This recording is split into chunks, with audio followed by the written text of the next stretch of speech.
Eu quero convidar os irmãos a que venhamos abrir as nossas Bíblias no Evangelho conforme escreveu Mateus. O capítulo é o de número 26.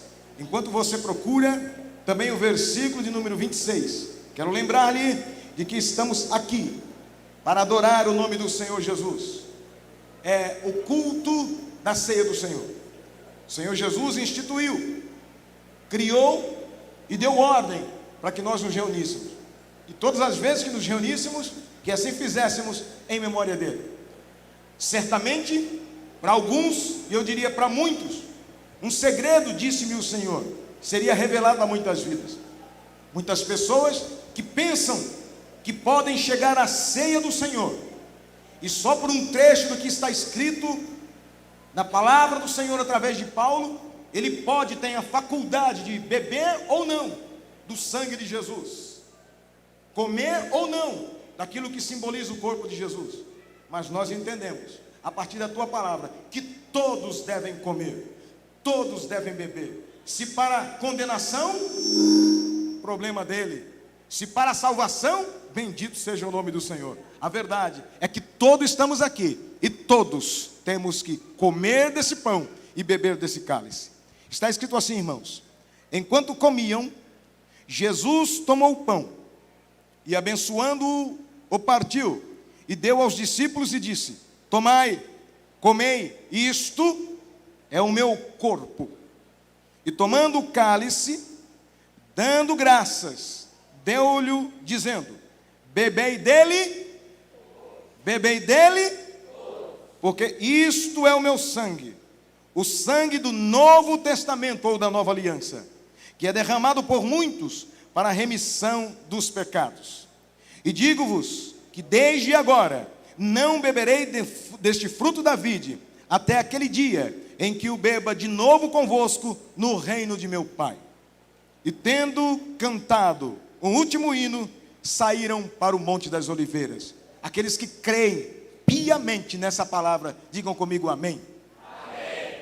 Pai de amor, eu quero te glorificar, te enaltecer, reconhecer a tua soberania sobre as nossas vidas, e que é a tua palavra verdadeira, e que ela não muda, e que ela nos limpa conforme a tua própria palavra nos ensina, e que estamos aqui, Senhor, mais uma vez, para ser limpos, preparados, arrojados, para a honra e para louvor do teu nome e da tua glória. Portanto, meu Pai, fala conosco, não apenas aos nossos ouvidos, mas ao nosso coração e à nossa alma. É o meu pedido, Senhor, fica conosco, que a tua palavra venha sobre nós, passeie aqui neste lugar, e não somente aqui, mas em outros lugares onde os teus servos estão ligados e te ouvindo, e que ela cumpra o seu efeito, o efeito para o qual ela foi enviada. Eu te peço assim crendo, e te agradeço por essa realidade, em nome de Jesus, amém. Você pode tomar assento, bendizendo o nome do Senhor Jesus. Queridos, eu quero, ato sequente, orientado pelo Senhor nosso Deus, a convidar-te a abrir ainda a tua Bíblia, no Evangelho de João. O capítulo é o de número 6. Já temos lido a instituição da ceia do Senhor Jesus, no momento em que ele diz como deveria ser, como deveríamos agir, e que todos nós deveríamos participar.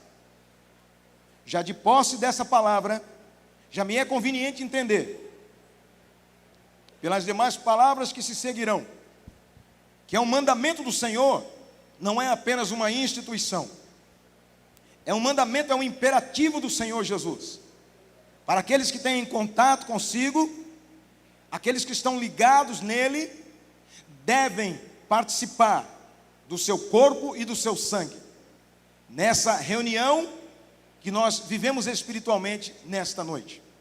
Eu quero ainda, antes de chegar na cerne dessa realidade, entendendo que é o sangue de um ser humano, de um ser vivente, para o animal que não tem a sua esperança numa vida eterna, a sua alma ali está no seu sangue. É a parte mais profunda da sua existência. Para o homem, além do seu sangue, nós evadimos para um outro lugar, chamado alma, onde ali está as escolhas de um homem, a escolha de uma mulher. Todavia, ainda humanamente falando, clinicamente falando, o sangue é a cerne, é onde se encontra o DNA, onde se encontra as informações de um ser humano. E de posse dessa verdade, eu convido a cada um dos meus irmãos a que leamos o versículo 56 do capítulo 6 do Evangelho de João, onde nós lemos dessa forma: quem come minha carne e bebe o meu sangue, permanece em mim e eu nele. Jesus aqui dizendo, os evangelhos se complementam, e o Senhor Jesus dizendo que há uma ligação de sangue. Essa é uma aliança de sangue, aliança de salvação, é uma aliança espiritual, uma aliança que nós estamos aqui para memorar, para viver, para acirrar aos nossos pensamentos, para trazer à luz. Por isso esses elementos, que é o suco da vide, que é o pão do padeiro, logicamente feito aqui pela irmã Ivanice, recordam o sacrifício de Jesus. E nós vamos ler, ainda hoje, que lá na primeira epístola de Paulo aos Coríntios, capítulo 11, do verso 23 em diante, o apóstolo Paulo diz que recebeu do Senhor aquilo que também ele nos ensinou. Jesus, naquela noite que foi traído, ele tomou o pão e disse: olha, toma o pão, coma o pão, toma o cálice será a nova aliança no meu sangue. Vocês devem fazer sempre em memória de mim. E nós estamos aqui, e outra memória não deve ser superior, maior, não deve estar acima, não deve ser ponto de máximo, não deve assenhorear o teu pensamento, senão que Jesus está na casa, está a observar a obediência dos seus servos, aqueles que estão nele. Porque a sua palavra diz aqui: quem come a minha carne e bebe do meu sangue, ou seja, quem ceia, quem participa da minha ceia, permanece em mim e eu nele. Agora quero convidá-los ainda ao texto-chave desta palavra que o Senhor tem colocado em meu coração, no mesmo Evangelho de João. O capítulo é o de número 15. Os versos nós vamos ler do 1 até o 8. Agora nós começamos a entender o que se desenrola desde o princípio. E que talvez alguém diga: não, pastor, essa história vem de agora. O que nós vamos ler no Evangelho de João é algo do Novo Testamento, revelado a um dos evangelistas, a um dos apóstolos. Eu quero lhe corrigir e dizer que desde o profeta Isaías, no seu livro capítulo 5, Jesus, o Senhor diz ali que Ele como Senhor, Ele como lavrador, como Senhor da terra, plantou uma vinha. Ele plantou um jardim, e no jardim plantou a sua vinha. E ele diz que a sua vinha é Israel, mas a vinha não deu os frutos que ele esperava. Claro, nós esperamos que a vinha, o fruto da vinha é a uva, é a vide. O fruto da videira são suas parreiras, que se enchem dos seus cachos as uvas, e o produto final é o suco da vide. Claro, nós entendemos que Israel, segundo está escrito em Isaías capítulo 5, não surtiu o efeito que o Senhor Deus quis que ele surtisse. Israel deveria trazer, porque toda vez que falamos de vinho, biblicamente se fala de alegria, de gozo. E quando eu falo essa alegria, a alegria é a demonstração primordial, é a demonstração primeira, é a primícia, é a primeira essência. Mas dessa primeira essência que é a alegria, aquele que entra pelo caminho da alegria alcança o caminho da felicidade. E quem alcança o caminho superior, que é a felicidade, chamada na Bíblia de gozo, para o qual palavra, a tradução é a mesma, gozo e felicidade. Significa que mesmo em momentos de tristeza, quando a primeira essência, quando o primeiro fruto chamado alegria vai embora e vem a tristeza, mas a felicidade habita ainda comigo. De forma que é como se alguém tivesse felicidade. Eu vou colocar um exemplo daquilo que fui por 30 anos. Ser bombeiro para mim foi um gozo na minha alma. Passou, mas enquanto bombeiro, independentemente de quanto ganhava, nunca alguém me encontrou mal falando, mal dizendo do holerite, de quanto ganhava, porque dizia eu, e ainda digo, eu trabalhava, mas a felicidade alcançava minha alma. Então quem trabalha com felicidade não tem dor, não tem angústia, porque ele tem gozo em trabalhar. E o seu trabalho passa a ser o gozo da sua vida, passa a complementar o que ele ou o que ela é. Ato sequente, paralelo, quero dizer a você que independentemente se pagam, se não pagam, se precisar complementar, se há momentos de tristeza, de dor, de angústia, de machucadura, de hospital, mas como bombeiro que fui naquela época, havia uma felicidade, dizendo: sou, complemento, estendo as mãos, sou melhor a alguém, mas há algo superior àquilo que é passageiro, e é o que nós estamos falando nessa noite, que é a palavra do Senhor.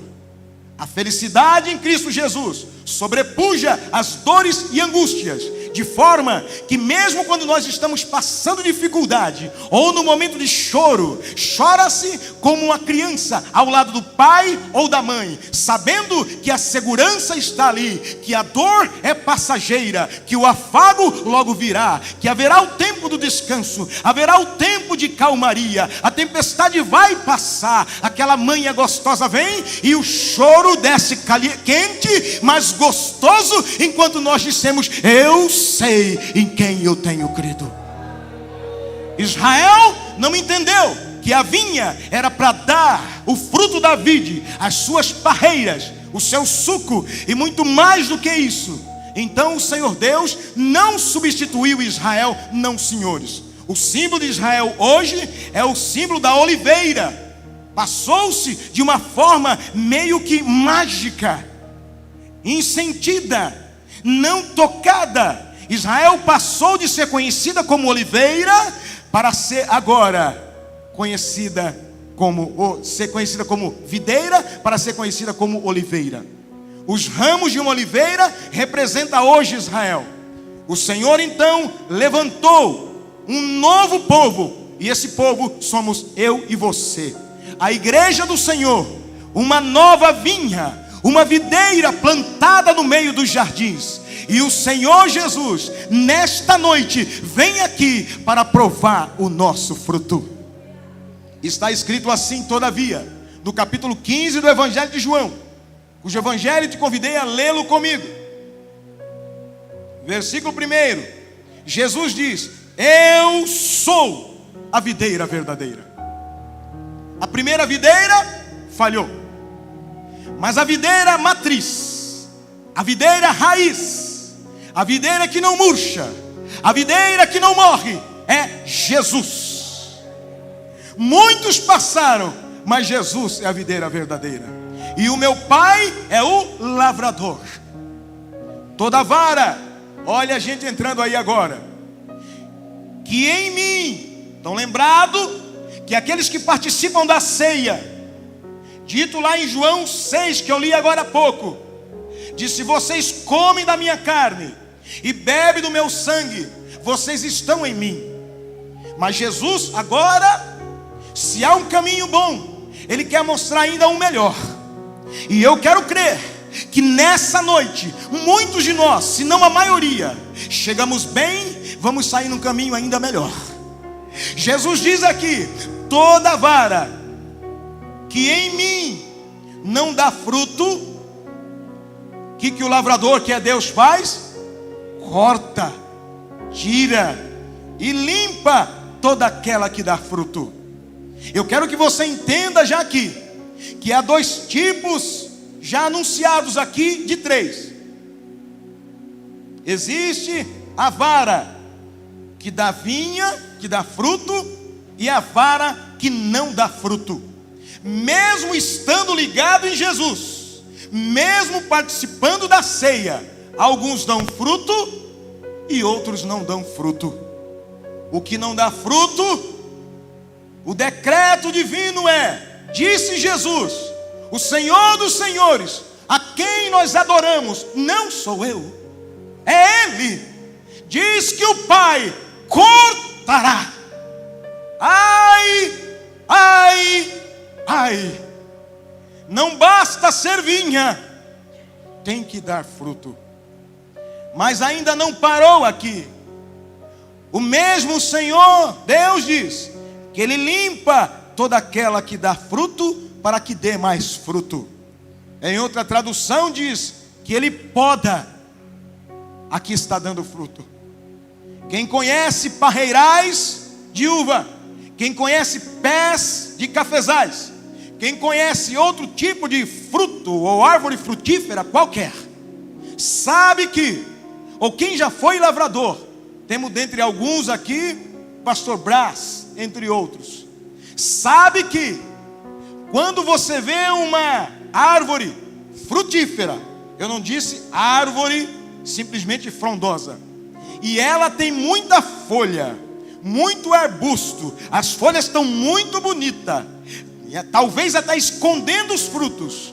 A ordem do agricultor que se pressa, quem estuda agricultura, sabe que para dar fruto tem que podar.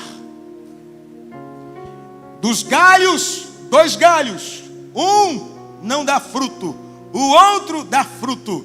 O que não dá fruto, diz o Senhor Jesus, será cortado. O segundo galho dá fruto, mas quem dá fruto, diz o Senhor Jesus. Vocês compreendem que essa palavra, quem disse foi o próprio Jesus? Sim. Ele disse, quem estiver dando fruto, você conhece pelo seguinte, assim como uma árvore. E eu já andei, irmãos, em alguns pomares, em alguns laranjais. Aquele que carrega mais de fruto, tem menos folha.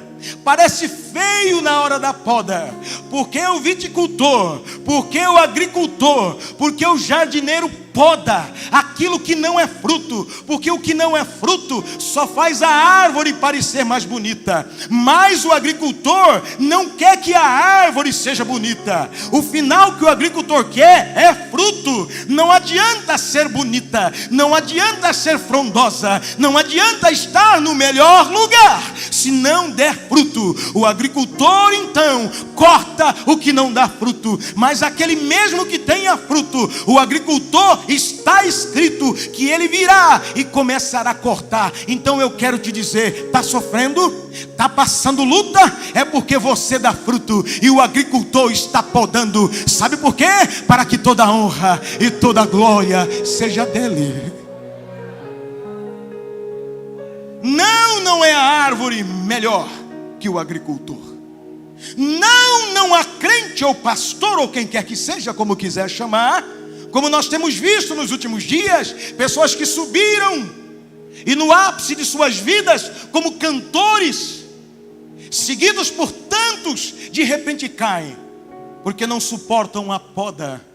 A poda de Jesus vem para nos fazer crescer. E continua aqui o Senhor Jesus dizendo, por que que? E limpa toda aquela que dá fruto. Para quê? Para que dê mais fruto. Mas não parou por aí. Vós já estáis limpos pela palavra que vos tenho falado. O que é que limpa a nossa alma, a nossa consciência? O que é que nos confronta nessa noite de alguns palavrões que foram ditos por alguns? Estão diante do santo, do Senhor que é Senhor dos senhores. O que é que nos confronta senão a palavra de Deus? O que é que nos confronta das músicas que ouvimos e que muitas vezes manchamos, como diz o hino 75, não manche teus lábios com impura voz. e muitas vezes chega diante de Deus, talvez chegando até o altar, como uma árvore frondosa, e diz: eu te adoro, eu te louvo, e o Senhor Jesus está observando, e talvez alguém pergunte e diga: mas como pode ela? Como pode ele? Eu vou dizer por quê. É porque ainda não chegou a hora da prestação de contas, mas quando chegar a hora da prestação de conta, será cortado o galho que não dá fruto, e o galho que dá fruto, mesmo louvando ao Senhor, pregando o evangelho, ganhando alma, Jesus, está escrito, como foi com ele mesmo, como o Pai lhe impôs toda a força, e chegando em determinado momento, ele chegou mesmo na cruz a dizer: Pai, meu Pai, por que me desamparaste? Mas o Senhor estava o assistindo, sabe por quê? Para que aquela dor de Jesus na cruz se tornasse não apenas aquela dor, não terminaria ali, o Pai o ressuscitaria, e eu e você estamos sendo impostos, e o Senhor está cortando, podando as tuas asinhas, podando as tuas folhas, talvez vai ficar pelado, quase sem nada. Quem olha diz, porque o que eu estou dizendo aqui há uma similaridade, é uma símile com a agricultura, e quem vai olhar vai dizer: coitado desse cafezal, coitado dessa parreira, coitada dessa árvore. Mas quando chegar a hora, vai encher de fruto, e vai dar muito fruto, e o agricultor vai dizer: essa árvore valeu a pena. Só glorifica o Senhor quem entende mesmo, que não é fácil não, irmão. Diz ainda aqui: estai em mim e eu em vós. Tudo bem, mas ele diz ainda: como a vara de si mesma não pode dar fruto se não estiver na videira, assim também vós, se não estiverdes em mim. Jesus dá o segredo para dar fruto, está nele. E eu quero aqui já trazer a seiva, a oliveira verdadeira é Jesus. Nós somos enxertados nele. Zambujeiros, bravo, não dava fruto. O que é zambujeiro, pastor? É vide, só que vide falsa, bonita de folha, emparreira mais rápido do que a videira verdadeira, mas não dá fruto nenhum. Na similaridade que fiz alguns dias atrás, assim como o joio e o trigo. O joio e o trigo não tem diferença nenhuma, olhando por si só, a olho nu, quem os vê. Mas há diferenças ali. O joio não se curva em momento algum. O trigo começa a se encurvar assim que começa a encher de fruto. O joio não dá fruto, o trigo dá o trigo. O joio, o vento parece que não está nem aí nele, mas o trigo balança, entorta de um lado, de outro, mas quando passa o vento ele se levanta. O vento queima o joio, mas não queima o trigo. No fim, o Senhor da seara despreza o joio e leva o trigo para o celeiro. Irmãos, quando eu vejo essas similaridades e esses dois galhos aqui, e ainda nos falta o terceiro, eu começo a pensar como é duro, como é cruel ser desprezado por alguém. Alguém que nós amamos ou caminhou conosco, ou era nosso amigo ou amiga, em determinado momento nos deixa mesmo dizendo: eu te amo, mas eu não vou ficar com você, eu não posso ficar com você, eu tenho uma outra missão, não há mais aquela união. Mas eu vou dizer que pior do que isso é passageiro. Logo nós nos levantamos outra vez. Quantos amigos perdemos na vida? Quantas pessoas conhecemos desde o colégio? Quantos passaram e não nos vemos mais? Recentemente, não pode crer, aqui no podcast, numa segunda-feira, estávamos aqui, eu e a Rosa, e apareceram pessoas de várias partes, que eu nem lembrava mais, de mais de 31 anos atrás, 33 anos atrás. Amigos que se foram, e muitas vezes a gente sente a dor e a angústia quando não vemos pessoa na nave do templo, que são nossos amigos e irmãos. Mas eu quero dizer, nada disso dói tanto quando você chegar diante de alguém e dizer: oi, amigo, e a pessoa dizer: eu te conheço. Eu quero com isso falar que um dia, diante do Senhor, conforme está escrito em Mateus capítulo 7, aqueles que não são ligados na oliveira chegarão diante do Senhor, mesmo tendo usado a palavra do Senhor Deus, mesmo tendo pregado o seu evangelho, dirão: Senhor, em teu nome, o Senhor lembra de mim? Em teu nome eu expulsei demônio, eu fiz maravilha, eu arrastei pessoas comigo. Vai ouvir da boca do Senhor Jesus: não te conheço. Anjo, lança nas trevas exteriores, que estava preparada para o diabo e seus anjos, mas esse intrometido, esse metido, essa metida, essa oliveira falsa, esse ramo falso, esse joio vai queimar junto com ele. Ah, que dor! Mas nessa noite, a palavra do Senhor está nos podando e nos limpando. E eu estou olhando o rostinho de vocês e estou sentindo que tem muita gente sendo podada para dar mais fruto. Diz Jesus de novo, versículo 5: eu sou a videira verdadeira, e vós as varas. Nós somos o que, irmãos? Nada mais. Oliveira é Ele, o dono de tudo é Ele. Quem nos redime do pecado é Ele. Quem nos faz jus é Ele. E é por Ele que eu estou me movendo e caminhando para estar um dia diante dEle, no dia da prestação de contas. Ele diz aqui: vós sois as varas, quem está em mim e eu nele, esse dá muito fruto. Opa, apareceu a terceira vara. Uma vara não dá fruto, vai ser cortada. A outra vara dá fruto, vai ser podada. Mas quem já está nele, sendo podado pela palavra, sabe quando você vai fazer uma coisa e fala: eu vou, não, eu não. Senhor, qual é a tua vontade? Sabe quando você diz: eu vou com...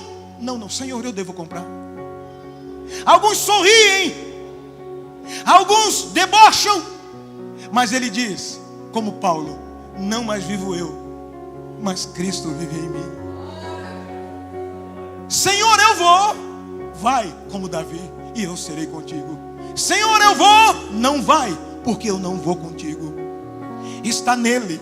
E ele então aqui diz: quem está em mim e eu nele, esse dá muito fruto, porque sem mim nada podereis fazer. Se alguém não estiver em mim, será lançado fora como vara e secará. E os colhem e lançam no fogo e ardem. Se vós estiverdes em mim e as minhas palavras estiverem em vós, pedireis tudo o que quiserdes e vos será feito. Sabe por quê? Porque estando nele, a vida é dele.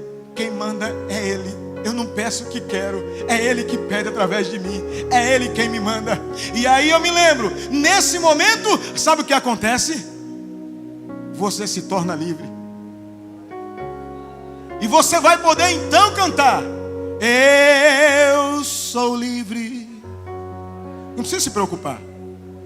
Eu sou livre. O que eu preciso?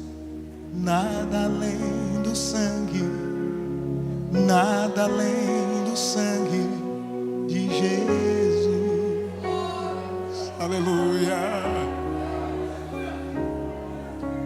Eu sou livre. Eu sou livre. E o que eu preciso? Nada além do sangue, nada além do sangue de Jesus. O que é que você espera de segunda-feira? O que é que você espera da sua vida? O que é que você espera da sua profissão, Oliveira? O que você espera da sua família? O que você espera no seu ministério? nada além do sangue, nada além do sangue de Jesus. Aleluia! Glória a Jesus! Glória a Jesus! Glória a Jesus! Grande é o meu Senhor, grande é o Cordeiro de Deus, que tira o pecado do mundo. Ele nos conduz à vitória. Ele te conduz à vitória. Eu vou aqui agora te chamar. Ai, irmãos, se o tempo é que o tempo hoje correu muito rápido, nós temos muita coisa a fazer. Então eu quero te chamar para 1 Coríntios, primeira epístola de Paulo aos Coríntios, capítulo número 11, versículo 23. Olha eu estragando a leitura do irmão que me precederia. Não tem jeito. Aí quem entendeu, sabe por quê? Eu poderia muito bem aqui falar de Davi. Eu poderia muito bem falar de Moisés. Eu poderia falar de Paulo. Eu poderia falar de Elias, de Eliseu. Eu poderia falar de todos os apóstolos. Porque eu quero te dizer um segredo já revelado. A fé que uma vez nos foi dada, ela não é tomada. Porque está escrito na epístola de Paulo aos Romanos, capítulo 11, que Deus não pega de volta. Ele dá os seus dons sem arrependimento. Por isso que muitas vezes nós vemos pessoas que cantam e depois se desviam, que pregam e depois se sujam, se lambuzam, ficam nojentos como trapo de imundícia. E aí alguém pergunta, mas como ele ainda consegue viver? Algumas pessoas que estão muitas vezes em cima de altares, e reunindo milhares de pessoas e pregando, e parece que está tudo bem. Nós vemos pessoas se misturando com o roubo, com a avareza e até o homossexualismo. E alguém ainda diz, como eu ouvi recentemente duas mulheres envolvidas com homossexualismo, e elas pregavam a palavra do Senhor com autoridade. Mas a autoridade era do Senhor, porque a palavra tem autoridade por si só. E a pergunta que não podia calar, que dentro de mim quis me consumir, é: Senhor, como assim? A resposta imediata de Deus foi a seguinte: ainda não chegou o dia da prestação de conta. Deixa. No dia da prestação de conta eu vou dizer: não te conheço, eu tenho nojo de você. Anjo, lança no que foi preparado para o diabo e seus anjos. Mas de vós, amados, espero algo melhor. Portanto, diz a palavra do Senhor: eu recebi do Senhor o que também vos ensinei. O Senhor Jesus, na noite em que foi traído, tomou o pão, e tendo dado graças, o partiu e disse: tomai e comei, isto é o meu corpo. E ele é partido, o corpo de Jesus foi partido por quê? Por nós. Fazei isso em memória de mim. Semelhantemente também, depois de cear, tomou o cálice, dizendo: este cálice é o novo testamento no meu sangue. Fazei isso todas as vezes que beberdes, em memória de mim. Lembra na hora de comer o pão e tomar o cálice, não pense em outra coisa, pensa nele. E eu quero ver se não der vontade de glorificar o nome do Senhor. Muitas igrejas hoje tomam, comem, bebem e vão embora tristes, ou conversam, sorriem, brincam e se engrandecem como se nada tivesse acontecido. Mas ele disse que naquele momento está sendo em memória dele.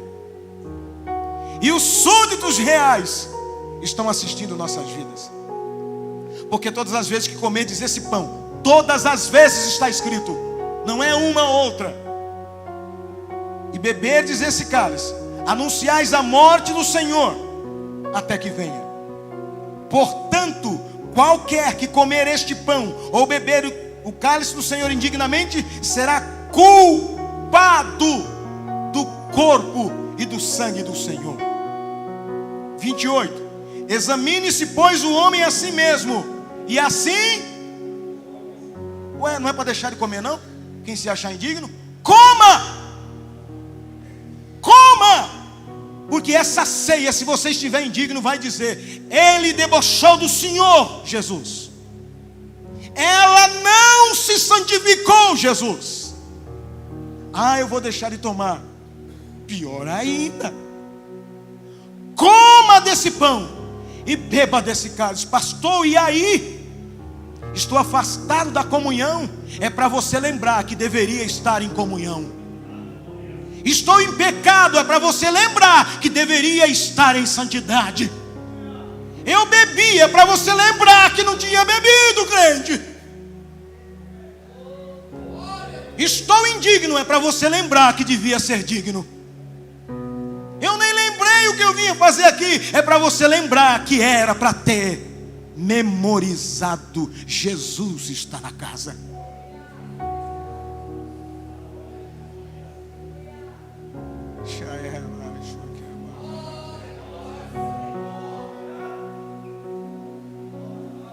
Palavra do Senhor Jesus.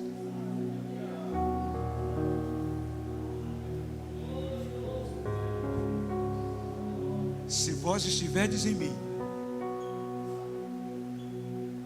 e as minhas palavras em vocês, pode pedir, porque vai abrir a boca. Você já viu quem está cheio de Jesus? Abre a boca e flui Cristo.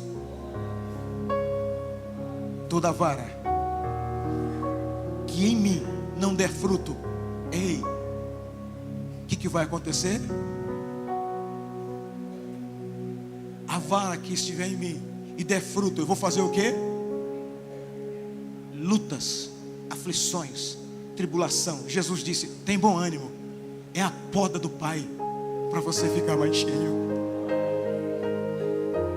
Não sei se você já notou, a oração mais gostosa é quando você está enfrentando uma batalha, não é? Pastor, você está querendo dizer que a gente deve viver sofrendo? Eu não. Jesus disse: esse mundo não é para vocês. A herança não é aqui. A vossa alegria, o vosso gozo não é aqui. Eu não li o restante, mas está escrito lá adiante: eu tenho vos dito isso. Sabe para quê que eu estou também pregando isso? Como disse Jesus: para que o vosso gozo seja completo. O que significa? Para que vocês sejam felizes sempre. Está doendo? Sou feliz. É dia de festa? Sou feliz. Dia do luto? Sou feliz.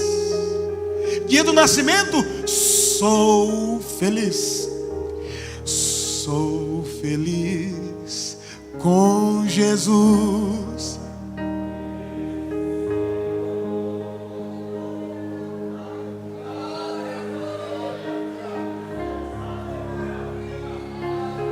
Que Deus em Cristo vos abençoe. Eu vos convido aqui.